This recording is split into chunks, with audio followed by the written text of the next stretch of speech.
Hello, hi guys! Magandang hapon sa inyong lahat.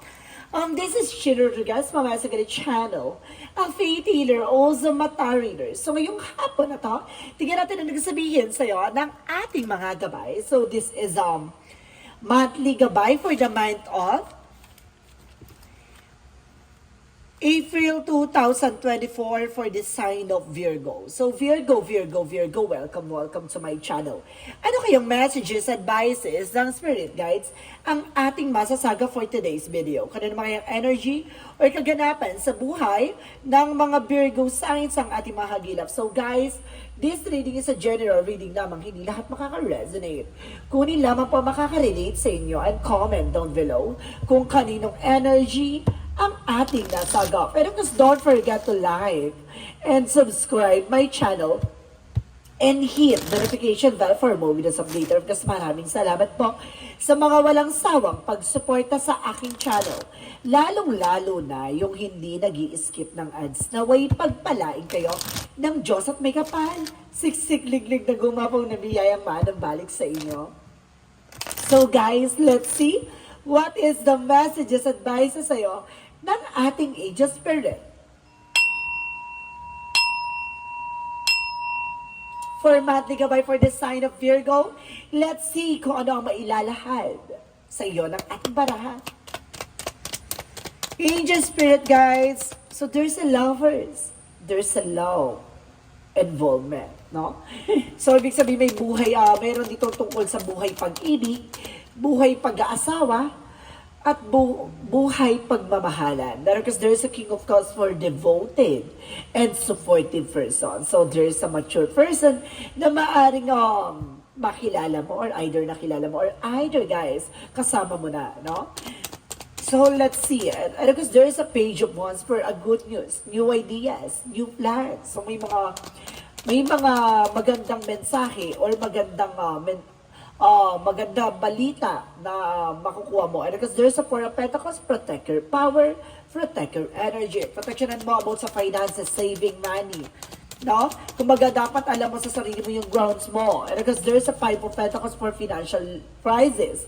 So, kumbaga sinasabi sa'yo dito na kailangan mong limitahan or kailangan mong magkaroon ng budget or yun nga, no? Kailangan mo mag-budget at kailangan mo makontrol about sa finances mo or expenses mo. Baka kasi, kumbaga magipit or mapunta ka sa kalanganing sitwasyon na magdala sa'yo ng financial loss. And there's a white naman for good energy and white divinity. So, ibig sabihin dito na kumbaga magandang mensahe na there's a spiritual involvement dito na maaaring it's a good way or gabay. No, may gabay. So, let's see what is the lovers. Lovers is a temperance for patience, perfect timing. So sinasabi talaga dito na maaaring dumating sa punto na makilala mo yung taong talagang para sa'yo or either nakilala mo siya or this is the moment, no, para magtagpo ulit kayo ng taong minahal mo or either, kumbaga ito this is the time na maaari ka muling magmahal.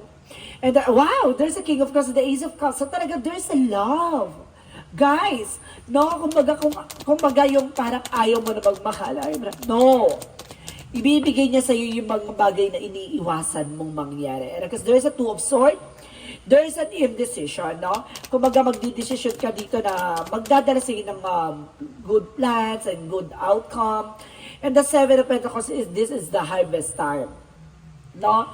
Kumbaga lahat ng mga ginawa mo, lahat ng mga sacrifices mo, this is the consequences, no? Kung ano man yung naging effect sa'yo or something, kumbaga lahat ng mga gagawin mo, ay ito yung pinakakalalabasan ng eksena. There's a paying off. So there's a Five of Pentacles, represent the justice, no? Kumbaga, some of you guys, no? Kumbaga, marami man taong niloko kapag dating sa finances, kumbaga, ginawan ka ng hindi maganda para magkaroon ka ng delays and of course, cancellation pagdating sa finances, there's a justice, no? Kumbaga makukuha mo yung hustisya na magdadala sa ng balance. So, ibig sabihin dito, matatapos na yung problema mo pagdating sa pera. And there's the Moon card. Wow, there's a truth reveal. At malalaman mo ang mga bagay-bagay at kumbaga matutuklasan mo in a good way. So, let's see what is the Lovers and the Temperance. So, there's a Six of Cups. I told you so. No? This is the past person na maaaring magkabalikan kayo, magkita kayo muli at mauling mahalin at magpatibok sa puso mo. No? The King of Cups and the Ace of Cups, so there's a judgment for a wake-up call. So this is the moment na parang ginigising ka sa katotohanan na you need to pay attention sa nangyayari sa'yo. No? So let's see what is the Page of Wands and the Two of Swords. There's the King of Swords. Sinasabi dito being, there's a stability and control. No? Kailangan control mo yung emotions mo, yung nararamdaman mo even sa mga nangyayari sa'yo, even sa finances. No? Kasi there's a harvest time, so kailangan kontrolado mo. At the same time, there's a Eight of Swords. So, ibig sabihin na papalibutan kayo ng toxicities. Maging aware ka kung may mga tao sa paligid mo na nandyan lang pag kailangan ng tulong mo. No? Kumbaga, there's an Eight of Swords na toxicities. And of course, there's a Five of Wands in reverse. So, ibig sabihin, kung naman yung taong gumawa sa'yo ng hindi maganda, nagbigay komplikasyon, nagbigay komplikado sa buhay mo, this is the justice for a karma is waving. So, this is nasabi talaga na may hustisya ng nararapat para sa'yo. So, let's see what is that. White naman and the Moon card. And of course, there's a Four of Swords. So, there's an intuition. Now, binibigyan ka ng kaliwanagan at kaisipan dito. At binibigyan ka ng mga mensahe about sa visions mo, sa instinct mo. Kumbaga, binibigyan ka ng something messages para maunawaan mo yung nangyayari behind your back. At malalaman mga katotohanan sa likod ng mga kaganapan. So, let's see what is additional messages for the outcome. For the outcome is the Six of Swords, at transition. Ang pagbabago ay magaganap na. And there's a Queen of Cups for an healing. No? Unti-unti nang magagamot at gagaling ang sugat ng kahapon. And of course, there's an Empress card for a revert. No? Bubuhayin ang katawan lupa mo or maaaring bumalik ulit. No? Yung kumbaga sariling sigla mo. Ganon. So let's see. What is additional messages for career? So there's a Page of Pentacles for investments, no? Kailangan alam mo sa sarili mo kung saan ka mag-i-invest, kung saan ka talaga gagawa ng plano or ng goals mo or dreams mo. At the same time, there is a Tower moment for a major changes.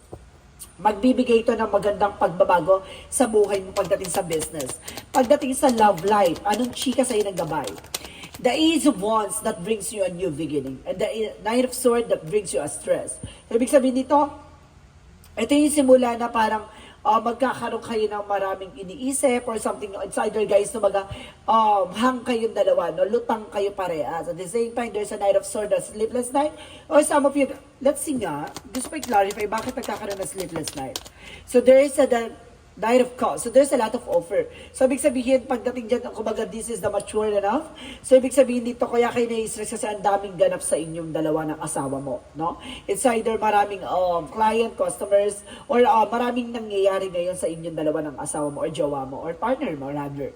Additional messages for health. Sa health mo naman guys, there's the Eight of Pentacles. So there's collaboration at the same time. There's a focus, no? And of course, being dedicated sa ginagawa mo. And of course, being dedicated sa sarili mo, sa health mo, nararamdaman mo. The King of Swords, putulin, stop the pattern, iwasan mo yung mga bawal. Marami dito sa'yo na bawal. Kumbaga, sinasabi dito, patuloy ka pa rin doon ng ginagawa. Ibig sabihin, baka it's either bawal ka magpuyat, bawal ka ng sobrang mapagod, ganito. Kasi may mga bagay na you are very dedicated sa trabaho, negosyo, hanap buhay mo. Kaya pati sa health mo nagkakaroon ng impact. So, ibig sabihin, kailangan mo rin mahalin yung katawan mo. Kasi pag ikaw nagkaroon ng damages sa katawan mo, lahat yan, kumbaga, magkakaroon ng collapse or biglaan na ng pagbagsak. Kaya, ingatan mo at alagaan mo ang sarili mo, ha? Uminom ka ng herbal, something na makakatulong sa'yo to boost your immune system. No? So, let's see what is additional messages for magical fairy messages. For magical fairy messages, get my information. And of course, guys, there is a vegetarian. So, see, I told you so. Kailangan mo ng fruits and vegetable. Kasi, para lumakas ang iyong immune system. And of course, even your metabolism, no? And of course, there is a children. So, some of you may kinalaman ng iyong mga anak. Kumbaga, involve ang iyong children sa nangyayari sa buhay mo, no? Kumbaga, nagkakaroon ng effects sa kanila. So, kailangan huwag mo ipakita sa mga anak mo yung mga nangyayari sa iyo ang hindi maganda. No? Kasi nagkakaroon ng impact sa kanila. So, let's see what is additional messages for Yin and Yang. Oracle card. And there's a coldness, no? Kung may panlalamig dito or something na kailangan mong kumawala sa situation o kailangan mong dumistansya. And there is an avoidance. So, kasi kailangan mong umiiwas na malalamig. No? May mga bawal ka dito na malalamig na inumin ata to. And I told you, there's a distance. So, kailangan mo rin ng distansya. No? Magpakalayo-layo sa mga taong toxic sa paligid mo. So, let's see what is additional messages for Archangel Raphael. For Archangel Raphael, messages for you is you and your loved ones are safe. Na pagdating sa mga mahal mo sa buhay, safe naman daw. At the same time na this, the version that you're asking is about trustworthy. Yung taong kinakausap mo may pagkakatiwalaan mo. So let's see what is additional messages for Angel Spirit. So there is a third eye. So there's a clairvoyance, guys, no? May kakayanan ka, no? Para nakikita mo yung mga posibleng mangyari. At the same time, kumbaga mayroon ka ng instinct there's an intuition rather. Kumbaga nakikita mo na yung mga past posibleng mangyari or something, yung mga bagay-bagay na binibigyan ka ng babala or something na nangyayari sa buhay mo, even your sa health mo, no? Kailangan mo mag-pay attentions. Kailangan mo pag-ingatan at kailangan mo pakakatandaan. And because there is a Dandelion empowerment and perseverance. Konting tiyaga sa mga bagay na ginagawa mo. And there's an enlightenment. Bibigyan kaliwanagan at bibigyan ng kumbaga maayos at magandang eksena sa buhay mo. And there's a go for it. May mga bagay na kailangan mong ilaban. So let's see what is additional messages for this energy. So there's the Sun card. So bibigyan ka ng pure positive outcome. There's a storm warning. May pagsubok dito, mag-ingat ka. And there's a healer of the ages. So lahat ng mga bagay na nangyayari sa iyo ay paggagalingin ng ating Panginoon. Sana kahit na napakatagal na yung sitwasyon, gagaling yan. No? May mga bagay lang nasusubok sa iyo. And there's a financial constraint pagdating sa finances. And there's a woman holding a coin, no? Kumbaga, if you are a woman, panghawakan mo yung pera mo, ha? Huwag ka masyado magpapabudol kung kanin-kanina sa paligid mo. For Archangel Raphael messages, so there is an avoid allergen. So, may mga bawal sa iyo, iwasan mo. Yung nakakasama sa kalusugan mo. Ha? The angels answer represent what? Romance. So, there's a love then, ha? And within the next few months, sa mga susunod na buwan, magkakaroon ng mga pagbabago na magbibigay sa inyo opportunities, no? Bagong oportunidad. So let's see what is additional messages for romance angels. And there's a codependency. So kumbaga there's an addiction or affecting you for your romantic life. So some of you guys, kumbaga may mga addict dyan, guys, na yung mga asawang addict sa sabong, addict sa sigarilyo, addict sa inom, no? Kumbaga yun yung nakaka-apekto sa inyong pagsasama. At the same time, there's a soulmate connection. No, soulmate naman daw kayo ng person mo. And of course, there's a grief. No, kumbaga may mga bagay na nangyayari sa sarili mo na kumbaga hindi mo na mababalik pa. No, kumbaga kailangan mo tanggapin. At the same time, there's an expansion. Papalawakin ang kaalaman mo, papalawakin ang finances and career mo. And of course, there's a vanity. Ito, see, yung mga luho, bisyo, iwasan na. Nakakasama. For let's see what is additional messages for Angel Spirit. And there is a family. So, ibig sabihin dito, kumbaga may kinalaman ng family mo dito. At the same time, there's a family-related fun, of course, career change, no? Baguhin na yung career mo. And there's a counseling. Makinig ka sa something advices ng ating Angel Spirit. So, let's see what is the Romance Angels. Romance Angels represents step out of your comfort zone. No, kailangan mo kumawala sa comfort zone at kailangan mong magpatuloy sa ginagawa mo. At the same time, there's a confident is your key to success. No, kumbaga magsasuccess ka, kailangan mo ng konfiyansa sa sarili mo. Kapalan yung mukha mo, kailangan wala ng takot at pangamba. And be bold and make the first move. So, kailangan mo ng first move at yung mga bagay na ginagawa mo, kailangan mong umpisahan na, no? And of course, let's see what is additional messages for Angel Spirit, guys.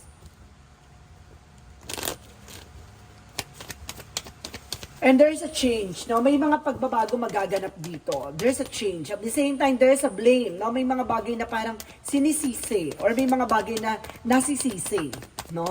At the same time, there's an health, no? May kinalaman talaga sa health mo dito. So let's see what is additional messages for Angel Spirit, guys. And there is an information with the portal. So, there's a doors are opening. So, nagbubukas yung pintuan para sa mga rewards, achievements, success. At the same time, there's a trust the timing. So, see, magtiwala ka. No? Kung para sa'yo, para sa'yo. Trust the way you came in on. So, and of course, there is Jesus' loving quote said, "You Heavenly Father know that you have need all of this." So see, alam daw ng ating Panginoon, lahat daw ng bagay na hinihingi mo at hinihiling mo ay kailangan mo. So kailangan mo lang talaga maniwala at magtiwala sa Kanya nang sa ganun ibigay niya yung mga bagay na ayon sa kalooban ng Diyos. So let's see, what is the synchronicities? So there is, there is something, formula. So, ibig sabihin, may mga bagay na kailangan mong ayusin at pakakatandaan, no? Para maging maayos at tama ang ginagawa mo. And there's a trust. See? Magtiwala ka na lahat na nangyayari sa iyo, kumbaga there's a solution. And of course, there's an information with communication. No? Kumbaga, kailangan mo makipagkomunikasyon. Kasi yun yung magiging, kumbaga, solusyon para maging maayos ang takbo ng eksena mo. Kailangan mo lang magtiwala at maniwala sa process and progress. Kumbaga, nandun yung solusyon at nandoon yung tamang pagkakataon para makalis ka sa sitwasyon. The angels number represent 1, 2, 3, 4. Good luck. See? Talagang sinasabi na 1, 2, 3, 4. So, ibig sabihin na ready, set, go. So, talagang sinasabi na ang swerte ay papabor at nandito na ang progreso at justisya ng nararapat para sa iyo. So, you are on the right track.